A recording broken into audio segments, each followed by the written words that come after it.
Hello and welcome back to another episode of Flex in the City. I am Rada. And I'm Lisa, and this is episode 6. Yep, we talk about anything and everything on this show. Almost everything.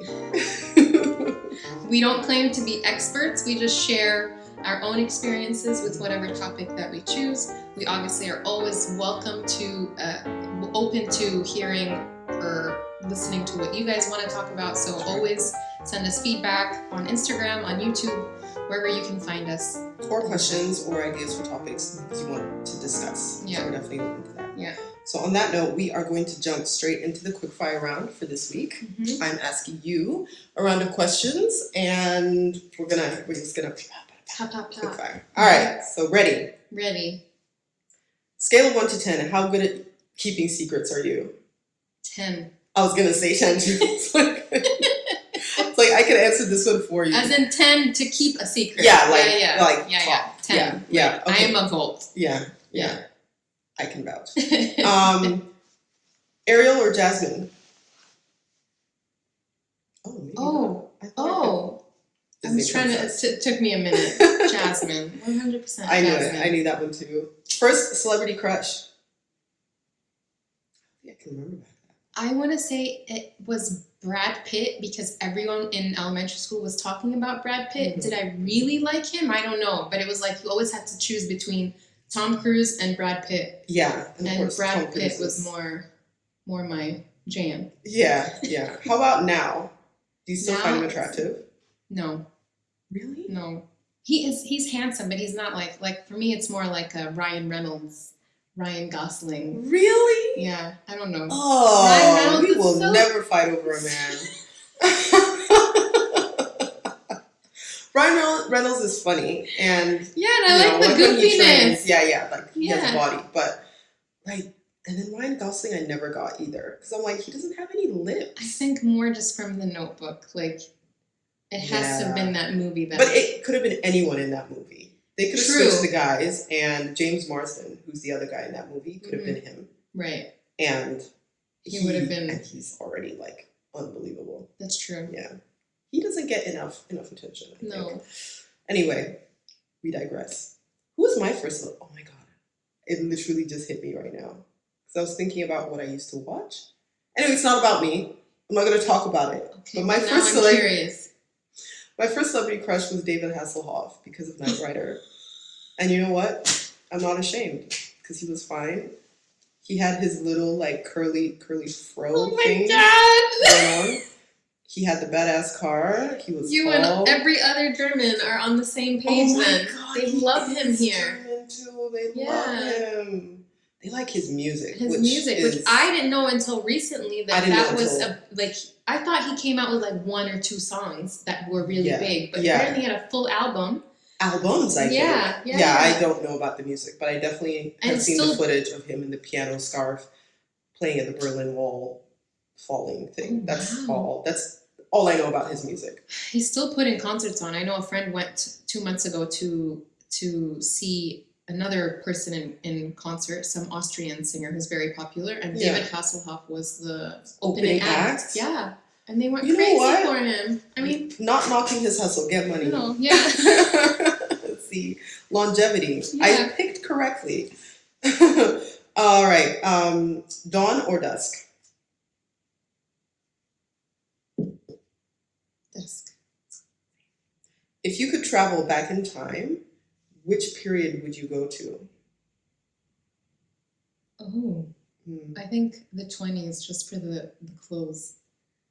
But I don't think any time I think of would not be a good time for women. So I literally would be going just literally as a woman and as a black woman, I'm like, we don't want to go back in time. Unless we go way back to when like the Egyptians were, the center of the universe. Yeah.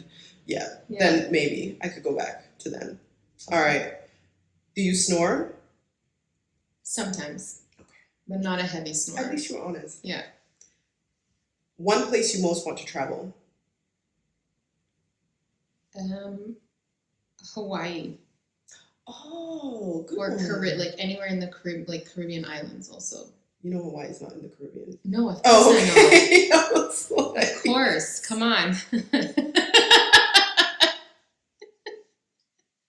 No, I know. Okay, Hawaii, all right. like or Hawaii or. Okay. I literally said Hawaii or. Caribbean. Okay, all right. I heard Thank or you. anywhere else, but you did not say that. So No. okay, I stand corrected. Your favorite junk food or guilty pleasure Chips. food? Chips like Does that fries. count?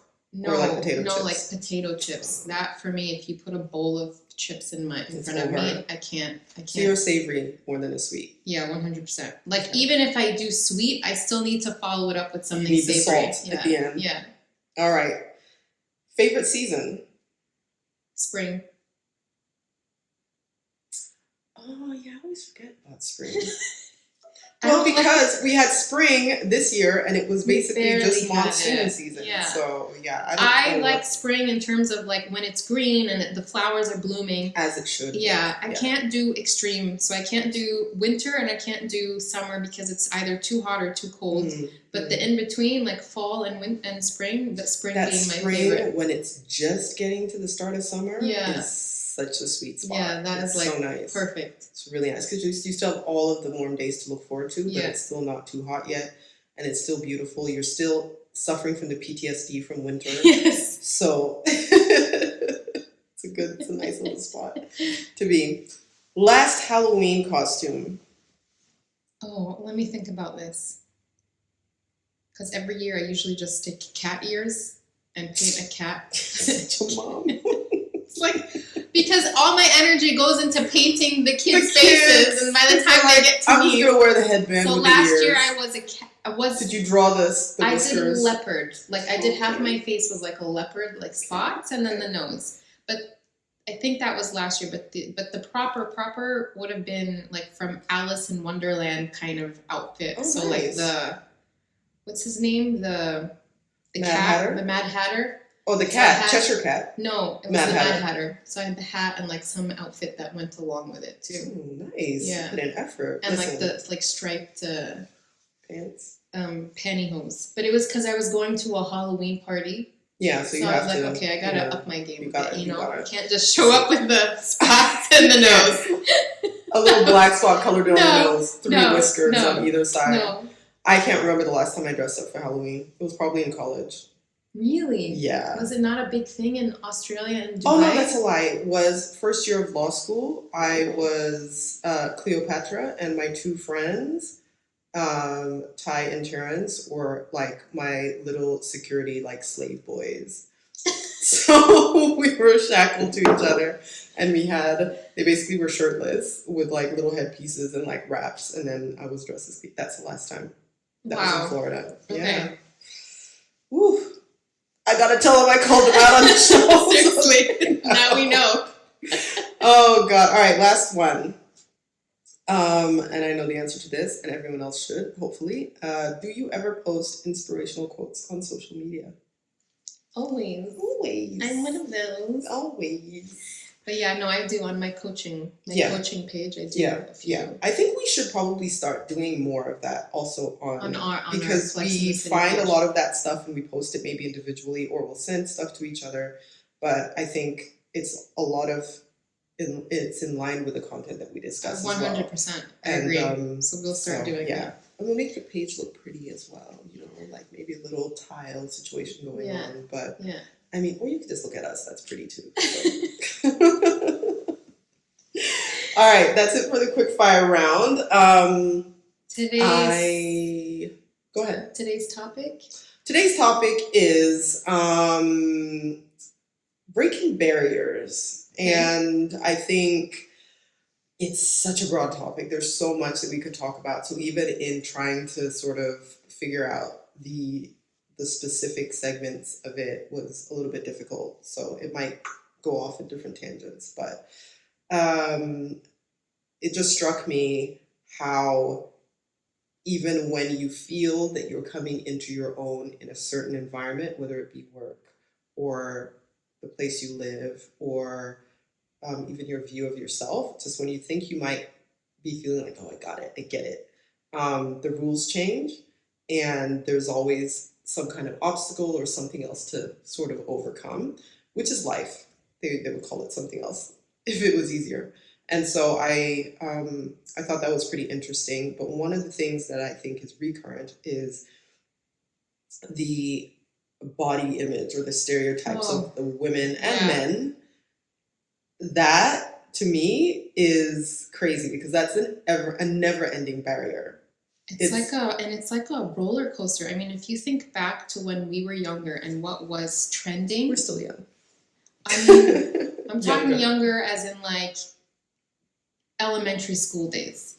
Okay? I mean, obviously in that time, I'm hoping that we weren't too focused on the body image issues, but I know my mother would have been focused on it, and our mothers and that generation, and then as we got into the teenage years, then it would have became more. Then it was when we became more aware of it. Yeah, but like, for sure. If you think about all the different like waves of what's in and what's not in, it's crazy. And what's coming back. Like, what were we talking about? We were talking before about like sort of that age when we were that age where it was like the model skinny, wavy, heroin chic. Yes, heroin chic, sort of Kate Moss, type of look, which was in.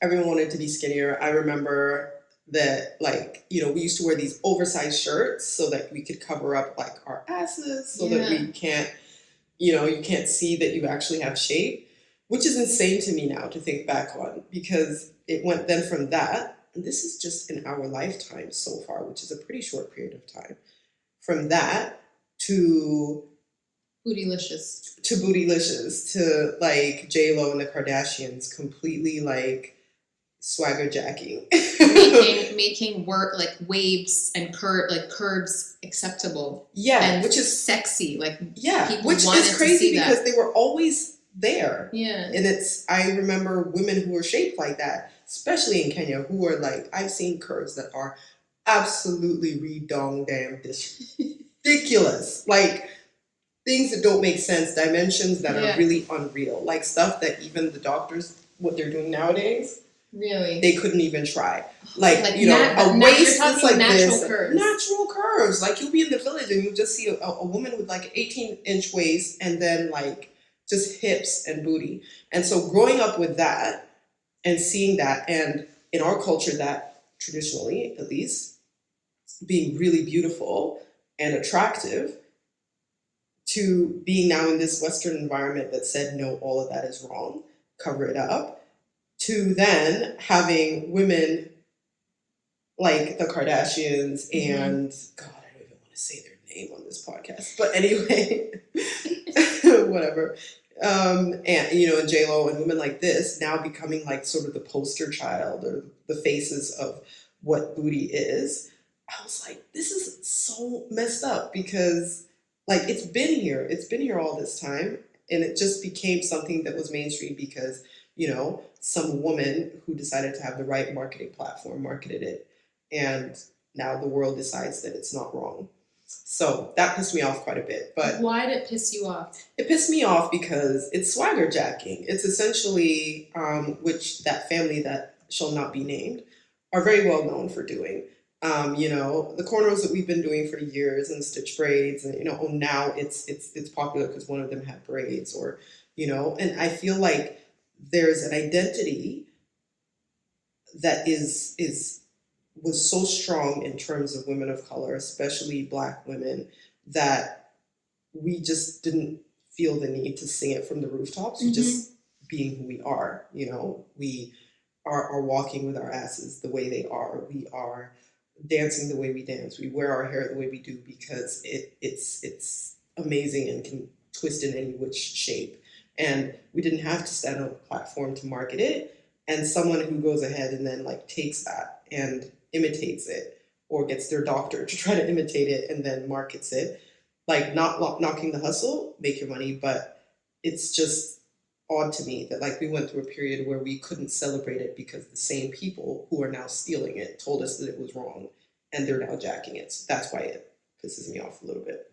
And so if they were this family that we're talking about, the Kardashians, just so if you've lost the train of thought, if they were naturally curvy, would that still upset you? I think to some extent they are naturally curvy, but there's more to the marketing of their persona that's just the booty.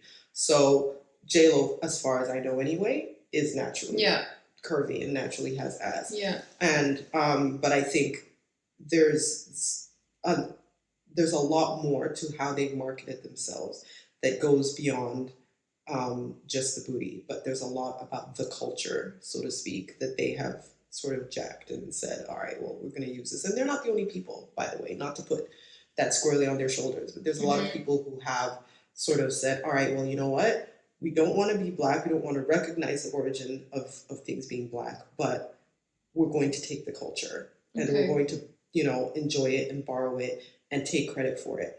That's the part that kind of pisses me off. There's a guy that I follow. He's a white guy. I forget his name, but he does these things that are basically like awakening white consciousness to black contribution to everyday life. And so he did this one thing where he's like, this is the white challenge, where I want you to go up to a white person and go ahead and touch their hair and ask them if it's their own.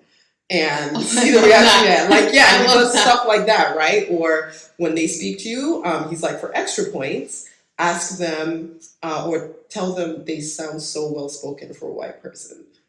And you see how crazy it sounds, but we hear that all the time. So he did one last week where he had a board full of all these lists of things, just many different things, and it was inventions by Black people.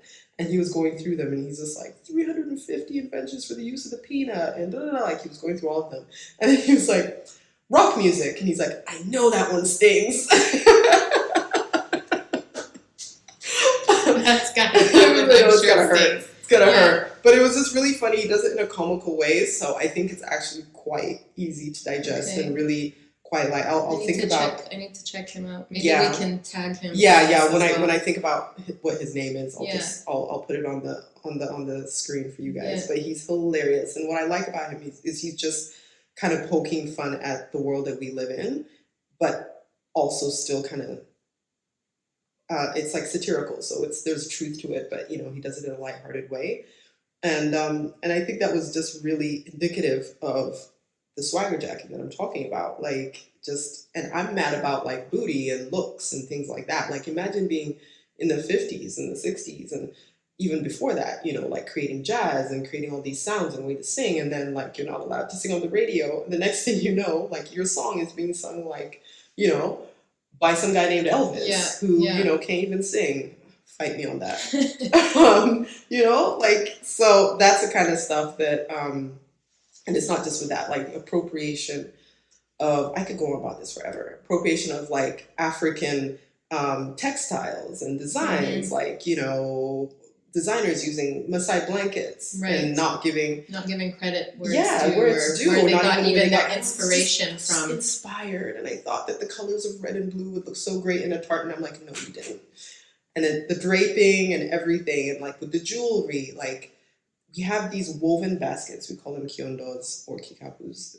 You use them when you go to the market because it's just a big woven sort of basket, short handles, and you can put your veggies in it. That's how you go to market. Really common, really easy to come by, super cheap. And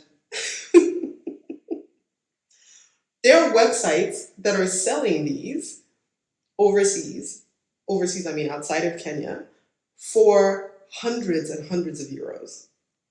And where do they say that they... So there's different websites, but there's certainly one website I know of, and it sells them, and it says, handmade by women in Kenya.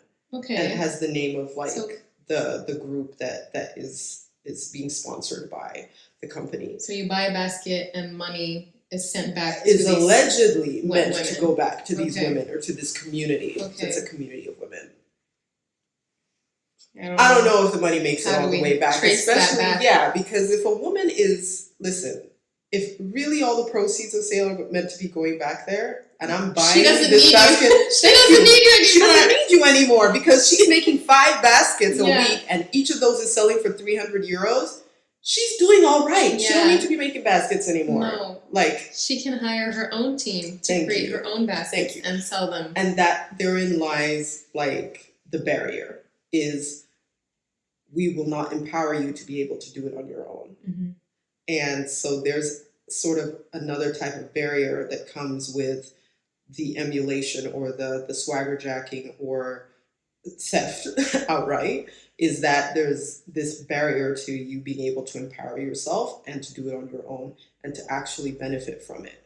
And so that for me is, it pisses me off. It's a hard pill to swallow. Yeah, it pisses me off quite a bit because it's so common. But yeah, and unfortunately our leaders are willing to sell this to the highest bidder in so many ways. Of course, they're not there for the people. It's more just for themselves to stay in power and and to line their own pockets and make sure they're okay for the long run. So yeah, so that is probably like my biggest gripe with the whole swagger jacking /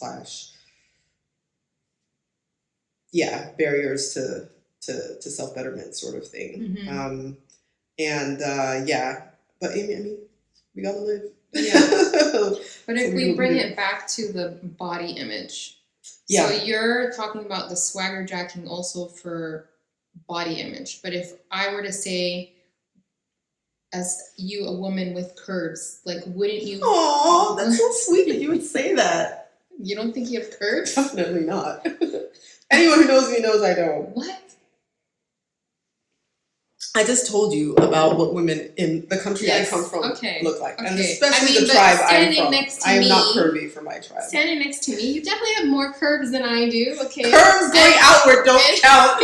No, like, you have curves in the right places, okay? I have them in, like, the stomach, okay? I don't mind my behind. Mm-hmm. Like, I'm happy with my... Posterior. Yes, my posterior. Mm-hmm. But don't you feel... like there's representation now? Oh yeah, and I'm not talking like of women, just black women. I'm talking like curvy women in general, full-figured women, all colors of women.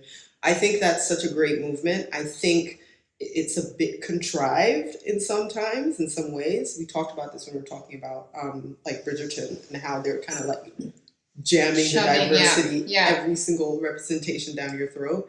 I appreciate like that their heart is in the right place, and for most of the companies, their heart is in the right place. I think it's great to see, and even if it is a little bit sort of over the top, I would rather that than none at all. So I think it's definitely moving in the right direction. I saw a video, I think it was just last night, of this woman, and it's this swimwear company that I need to stop following these swimwear companies. As you saw my bikini drawer, I need to stop. She's got full drawer.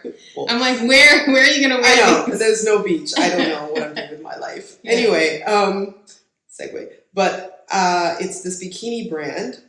They just have really artistic, beautiful pieces, and they were marketing one of their newer pieces, super skimpy. It's mostly strings, but it was on this really full-figured woman who was gorgeous. Like, she was actually so beautiful, and she had this great, like, this huge, like, loose curl fro, and she was roller skating, like old school roller skating, like doing spins and like squatting down and coming back. I was like, first of all, do you sell those knees with the bikini? How are you moving like that? Yeah, like, and she was so graceful and gorgeous, and I literally couldn't take my eyes off her, and I was like, that's marketing. That's marketing. Can I admit something? And I might get some slack for this, but let me just detach from whatever she's about to admit, because I don't know what it is. No. When I see these full-figured women showing off their bodies, there is a part of me that has always felt uncomfortable. And let me walk you through it, because I've actually had to sit and analyze why I feel that way. And I think it's that. And there's always, when you feel uncomfortable around something or someone, there's usually like a bit of insecurity or... Sure. It's a you problem. Yeah, it's a me problem. And they feel so free in their skin. And you don't. And I don't. And I'm not a big person. Oh my God. But I have, He's literally this big. I have, my stomach post 3 kids with C-sections and stretch marks, and belly button is a bit herniated, and we talked about the ab separation, all that. Like, I don't feel 100% comfortable in my skin, and I'm okay to say that because I know this about myself. Yeah. Yeah. And now I also understand why when I see these women just, the cellulite out, and the thing is, and so free, and so like I don't give a shit. Like, this is me. You can take me as I am, or take or leave it. And that for me is like, it's so empowering to see that, and I want to feel the way that they feel. And that is why I've been like, that is why I was always uncomfortable. But now that I know that, I'm like, okay, it's a me problem. It's something that I need to work on. Right. But again, it goes back to like this whole body image. Like, how are we supposed to look after we've had 3 kids? How are we supposed to look in our 40s? How are we supposed to look? It's all of this. And again, the barriers again. And so I'm trying to break all of that down. All of it. And it goes back to, again, what we were saying about like the heroin chic and then the booty. Which is back now. And then now it's back. Yeah, Oh, why? Actually, we want to be skinny again. I thought we got rid of that. I thought we moved past that. And then it was like, the really athletic body and the strong muscle, build. Yeah. And then that sort of like waned, and now we're back to heroin chic again. And I realized that's the barrier. There's always going to be something that changes, right? That's the only thing that's constant. And in our lifetime, we've seen it change so many times. So if you're trying to be A, by the time you get there, it's going to be B, and then C. And isn't it just easier to just be like, look, this is me, this is who I am. And I think that's the importance of representation. It's not only having a big girl representing other big girls to be seen on a billboard, so other big girls saying, oh, you know what? Like, oh my gosh, she could make it as a model. I could do that. Or she could make it as whatever it is. I could do the same thing. It's also for girls who aren't there. For those of us who don't have the confidence, who can look at someone who society has said a lot worse things to. Yeah. Living her best life, looking gorgeous and winning. And it's inspiring to us as well. So it's not just something that builds up people who look like you. It's actually inspiring for people who might just not have the confidence. That confidence,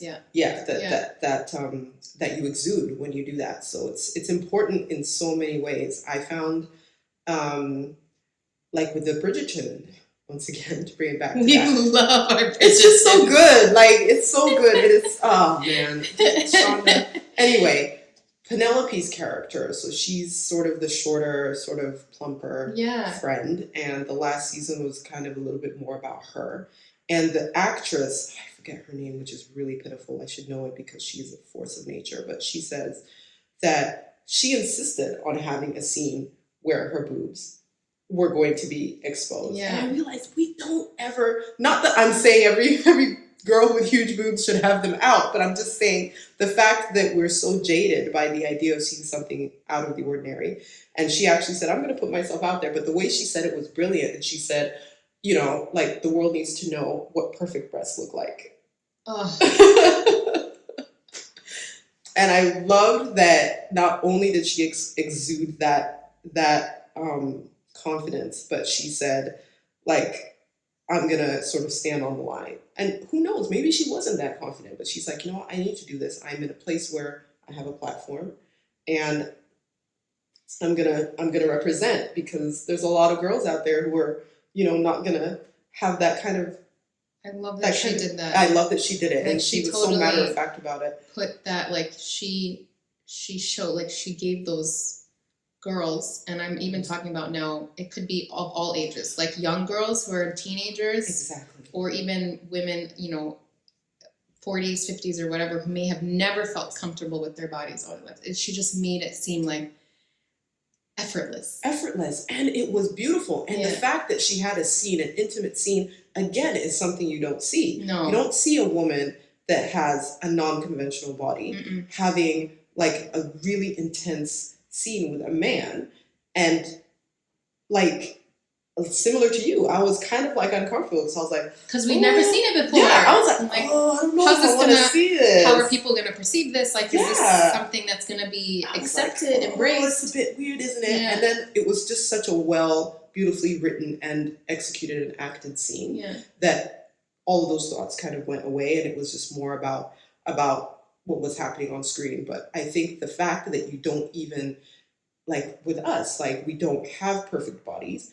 And when we watch any movie, we like to watch Bridgerton, we like to watch romances, we like to watch movies where people might hook up, and you will not see anybody who looks normal. No. Do you know what I mean? Yeah. And I know that's like an old fact, and people know that, but really when you're living life, not seeing representation of like what real moms look like also.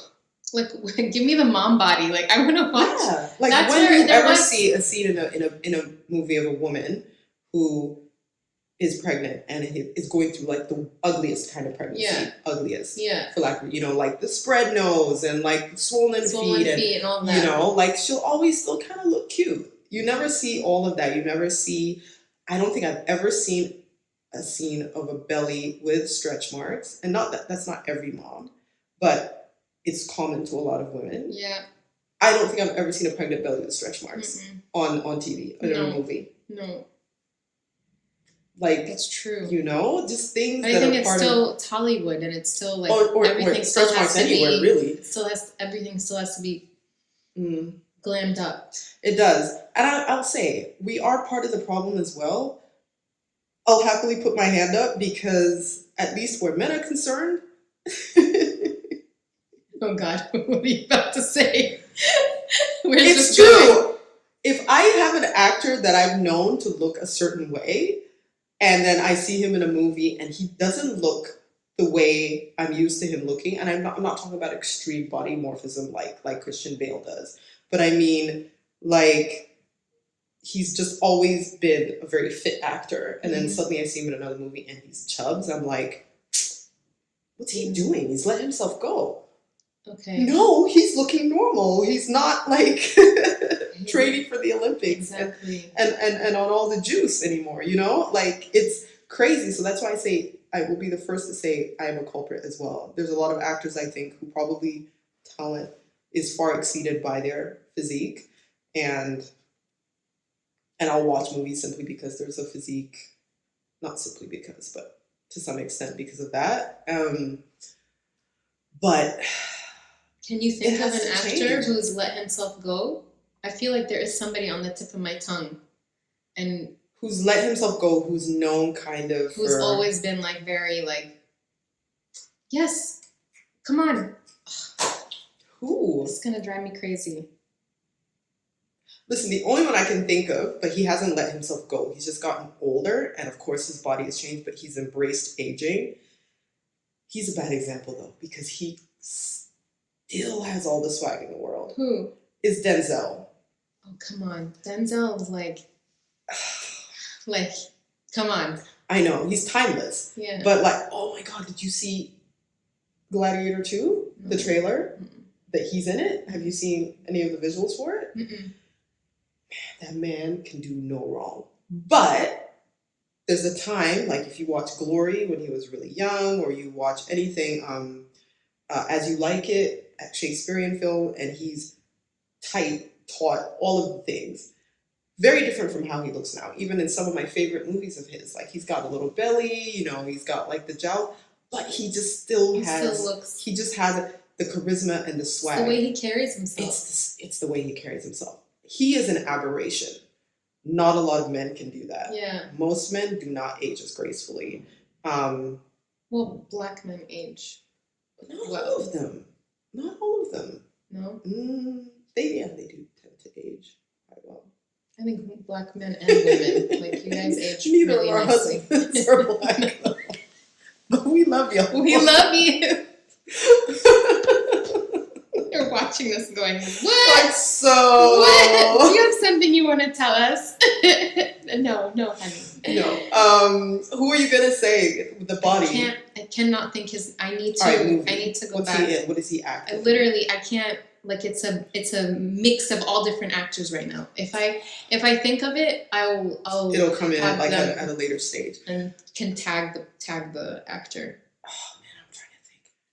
Anyway, yeah, it'll come. I just thought of something as well. I'm guilty about it with women as well to some extent, because for example, Serena Williams. Okay. Unconventional body. All her life has been told she is too manly, she's too athletic, she's too strong, she's too something. Right. And took that in stride quite well, I must say, for the majority of her tennis career. And I always saw her as, damn, she is a brick house. She is a force. She is everything. Because she had the muscles, she had the strength, she had the talent. And then she still had the TNA as well, you know? So I was like, she's got all of it. Yeah. And it was largely during that time when a really fit physique was kind of coming to the forefront, and it worked. It worked a little bit for her. And then she has gone through retirement. She's had her kids, and of course her body has changed quite extensively. Also her face, I think. But anyway, she's played around with it. Yeah, she's done something. But anyway, yeah, I know. But obviously, and I think she's been quite public in some ways about like the struggle she's had with sort of getting fit again and losing the weight from the baby, and when I see it, I'm like, girl. Get your shit together? No. Do it quietly. I don't want to see it. You don't want to see it. I'm more like, which is wrong. That's what I'm saying. I'm like, she's such an inspiration that I'm just like, I don't want you to be human.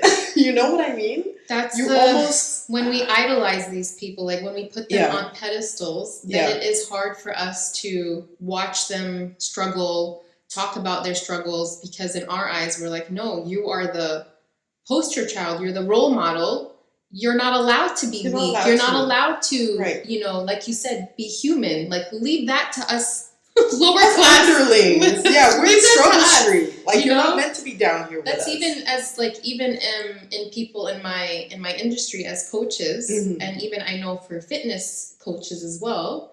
Like, I've heard time and time again, like some people don't want to hear when you're having a bad day because you're supposed to have your shit put together. You're supposed to have everything figured out. I'm here for you to pep me up. You can't be sad. Yeah, but at the same time, like you're only human. You are gonna have your flaws. You're gonna have your bad days. You're gonna have your good days. Like everybody needs that outlet. Like she needed that outlet. To you reacted that way, but maybe somebody else actually looked at that and said, a lot of people are inspired by it. And I think that's the feedback she's gotten is a lot of people are inspired. And again, that's like I said before, it's your own issues. It's my own issues because I'm also uncomfortable with seeing myself not at my best. And I've also told you, like, you should document your journey as you're going through this post baby. And I see that you're hesitating. I feel like you're waiting for a certain goal to get to, and then you'll be like, okay, now I'm on this journey. I'm going to show you my body before and after. I don't like your tone. I don't like your tone. You need to stop calling me out. You are spot on correct, but I don't like your tone.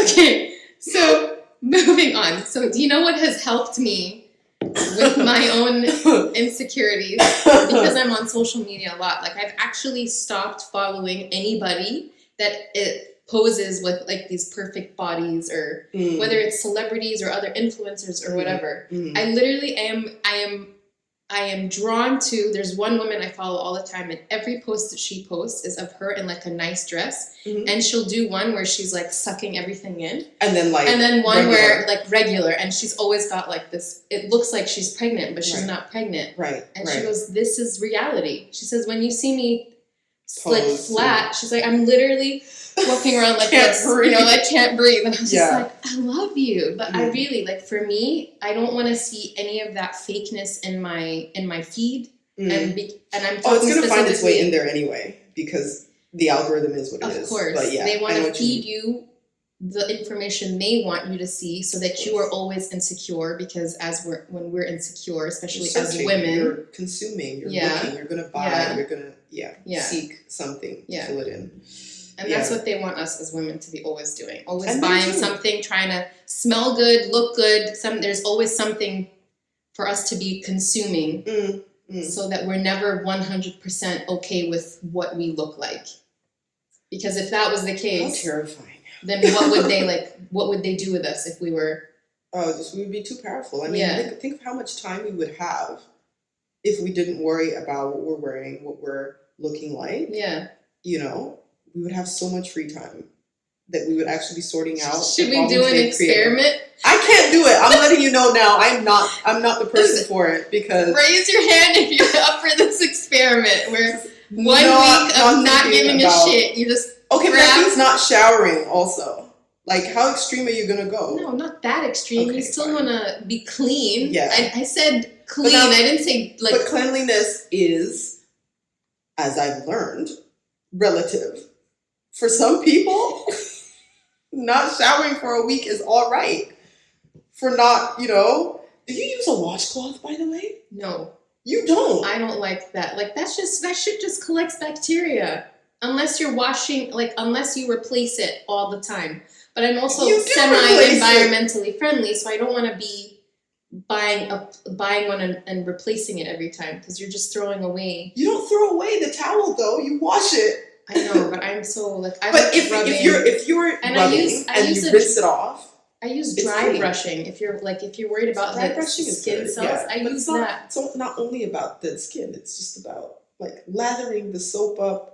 So wait, obviously in the crevices and stuff, you don't dry brush. No, I don't. So you put the soap there. Yeah. But that's the soap that everybody's using? We don't use hand soap, like a bar soap. We use liquid. Okay. No, that would be nasty. Ew. Right, but... Well, soap is self-cleansing, but if you're using the soap or if someone used it on their ass, the next I'm gonna have it all over my... No, sorry. But then you have it all over your hands. The same bacteria you're afraid of getting on the washcloth is on your hands. But that's why I use liquid soap. I'm so confused. Okay, but the liquid soap goes in your hand, right? And then you use that hand to wash your ass, for example. Yeah. And then... You want me to stick? Okay. Then you rinse the hand off, obviously. No, just the area. Okay. Yes, of course I rinse my hands. It's the same thing you could do with a washcloth, though. I don't know. We can talk about this more. Okay, but we agree that a week is too long to go without a shower. No. That one we agree. No, but I'm talking about we don't need to be walking out the house spraying ourselves with perfume. Right. Or any of that. Just shower minimal, is the minimal. Yeah. But to sort of... Maybe some deodorant. Maybe. It's summertime. What do you mean, maybe? And then just leave. Girl, I'll see you in 2 weeks then. Lisa's going to be sitting at the edge of that table. I'm going to see for our next podcast. No, we don't need to record next week. Okay. But true. I think that there's so much more that we do. In all seriousness, there's so much more that we do than we need to for personal care. Right. Beyond personal care and hygiene, that I think we would have so much more extra time. I mean, just think about it in the morning on a day when you put makeup on before going somewhere versus a day when you just walk out. So much more time. Just that in and of itself. Multiply that by, 52 weeks. And how much time would you have in that whole year? Multiply that by lifetime. So I do understand that. I mean, I'm drinking the Kool-Aid as well. We're part of it. We're part of that. There's certain parts of it where I'm I enjoy it. For me, I call it self-care when I'm in the bathroom and I'm putting my serums on and then my creams. For me, it's my 5 minutes in the bathroom. It's also where I'm, talking to myself, with positive affirmations, I'm cool, I'm awesome, I'm beautiful. That's my time to do that. It's important. Could I do that without, if I was doing this experiment? Maybe, sure. Just stand in front of the mirror, I guess, and say positive things about myself. You could affirm while you're doing things around the house. It doesn't necessarily also have to be, but it would be much harder. Yeah. But I think we just don't have enough of that. And I think it's so much harder. We talked about this before for the kids because they are inundated by the very things that we're saying we're trying to avoid, and like curtail our access to information that we get on social media. Yeah. Like we can sort of like sit there and tailor it. They're just getting all of it. They're inundated. And then they're at school and they're inundated with their friends who say it and their friends who saw it and they're telling them about it. So it is much harder for them. So it's not just important for us to sort of have our shit together for ourselves, but also because the same way we can look at someone and be inspired, like they're looking at us. And that's hard. Like that's a hard thing to realize, that your barriers now are urgent to overcome, not just for yourself. Yeah, because there's people kind of looking at you. They'll follow suit. or sort of act the same way that you've acted. But yeah, just with the barrier to it is, I'd spoken about with Serena and how she's an inspiration for being this person that overcame so much. But now when you see her overcoming something different, you almost, and I'll speak for myself, and I know a couple other people because I've traded these conversations with some friends of mine, and we've had conversations where we're like, oh, it's just not the same. Like, she's not the same inspiration.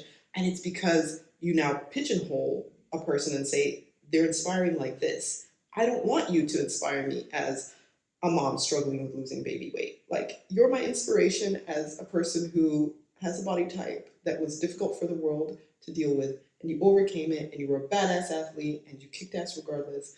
Like, I need you to be that person. So you'd rather her come out like 1 year later, perfect body, and say, I overcame the baby weight. I'm back to I don't know if I like that. You would. I don't know if you would receive her differently then. I didn't expect that I would receive her differently, because I was just like, she's who she is, and she's an inspiration. But she's, I just think, like, in my mind, I don't want to think of her as someone who struggles, which is difficult, Yeah. And that's my own issue as well, like I said. And so it's almost, the barrier is not that, now I have a barrier to being able to receive that inspiration, because I haven't dealt with my own barrier of me being okay with me being outside of what I expect of myself. And now I'm projecting that to her. Yeah. So in a way it's inspirational, because she's making me look at myself and be like, to work fix through it. That shit. Yeah. Fix your own shit, because I'm fixing mine. Yeah. Yeah. And maybe that's why it's difficult to watch. It's a reminder. It is. You just weren't in the right headspace maybe to receive that. I think so. And I think it's also difficult to see someone who's maybe going through something similar, struggling, and they were so much stronger than you. And you're like, wow, but she's so much stronger than me, and she's struggling. If she's what does struggling, that mean for me? Listen, I'm fucked. I need to just I'm not going to be able to do it. Lie in bed for the rest of my life and never get up if again. Serena Williams can't do I it. can see that. Yeah. That would be hard to. So I think that's possibly what the barrier is a little bit. But. Look at us psychoanalyzing ourselves. I know, right? Right? No MD, but but this is so important, and I think we should probably do a discussion about it as well, which is just the importance of, like, friendship and having someone that you can reason through this stuff with. You can kind of do it on your own, but the bounce off and that type of, like, social closeness or friendship that gives you an ability to do that is really important. I agree. Yeah. Friendships are essential for our well-being. But yeah, so that's a whole heap of information. And guys, feel free to share with us what you consider barriers. There's so many that we didn't address. There's There's racial, cultural, like we really didn't address any of those. Yeah. Maybe that's something that we talked can a little bit also about it, but yeah, we can go deeper into it. We can circle back. Yeah. God, I hate that figure of speech. Yeah. I just used it. We can circle back. We're in a business meeting and just taking some notes. I hate it so much. Oh, my ex-boss used to say that. So book. So we need to talk about your ex-boss then and really dig deep and find out. No, we do not need to talk about him at all. But yeah, I think that's, I probably have like kind of bogarted the conversation a little bit because I felt like it's okay. there was a lot of stuff at the forefront. You had something. This is mostly how a lot of our conversations go. She's such a great listener, which is probably why you're in the right like field. Line of work. Your field is ideal, and I'm just like yeah. So, but I'm also working on. It's okay. You're doing good. I got in some 2 cents as well. I think you all heard me, right? I have to do something with the editing. I'll just like take out like 25 minutes of my own stuff because it's just all over. It's just like it's not Lisa in the City. No, it's Flex in the City. So. Flex in the City. But just felt really strongly about that as a topic. So I agree, and I'm glad that you shared that that input because I totally feel like it was coming from somewhere that you just needed to get it out, and and that's what I'm here for. I'm your friend. I'm here to listen. You just needed to get it out clearly. To get it out. Well, thank you. I did. I got you. I got you. So. All right. If you haven't already subscribed, please subscribe to our channel. We love the support that we're getting. Yeah, guys, it's pretty amazing. I mean, I think on one of our, I think it was like episode 3, we have close to 130 views just after the first week, which is amazing and unbelievable and so encouraging to us because you never know what the reception will be. Yeah. And we just try to keep it as real as possible. So that you guys are listening is really amazing and very encouraging to us as well. So we appreciate you. Yeah. Again, send us any feedback. Get in touch with us. We love hearing from you also. Yeah, for sure. Either on the DMs on Instagram or subscribe or comments on YouTube, whatever tickles your fancy. Okay. And if you haven't already figured it out on Instagram, there is a link where you can actually access our podcasts on Apple, Spotify or YouTube. Yeah, there's a link tree. There's a link tree, so you can find that on the Instagram. Yeah, just in case you're not a YouTube person, at least you have your audio. Some people want to just be listening to it. They don't want to see our faces, but that's okay. You're lost. But I understand like YouTube's a bit annoying and you have to kind of keep the window open. But if you're just if you're driving or going for a run or whatever, then you've got your Spotify or your Apple Podcasts. So until next time. That's it from us. Bye. Bye.